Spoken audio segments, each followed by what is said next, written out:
Tusonge mbele mtazamaji, ambapo baraza la wazee wa Samburu lenye wanachama kutoka kaunti za Marsabit, Isiolo, Laikipia na Samburu limeshinikiza kubuniwa kwa kamati za amani za kaunti zitakazoongoza juhudi za kuleta amani katika maeneo yenye mizozo nchini. Jamii hizo zimekuwa zikikumbwa na tatizo la ukosefu wa usalama ambalo kwa kiasi kikubwa limekuwa kikwazo kikuu cha maendeleo katika eneo hilo. Wazee hao wamebaini kuwa familia zimepoteza wapendwa wao kutokana na utovu wa usalama.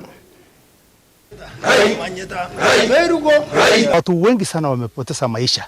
Hiyo ndio kitu tunasikia mbaya sana. Vijana wetu wengi, utakuta hata familia moja walikuwa na vijana kama 7, sasa hii hakuna mtu ako. Watu wameisha.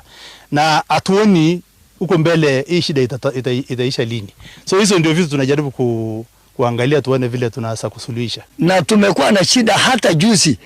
Watu wetu wawili wamepoteza maisha na watu 4 wako hospitalini Wamba na kwa sababu ya kukosa usalama. Kuja hapa kwa hii siwa la kisima tuliomba Mungu, na kawaida ya wazee wakiomba mbinu waliotumia leo, maombi yao inakuanga straight, inaenda mpaka isikizwe na Mungu. Hata leo ukiona Samburu Council of Elders wanakuja hapa, wanaamini ya kwamba kile watapitisha, kile wanaongea wako na Mungu hapa.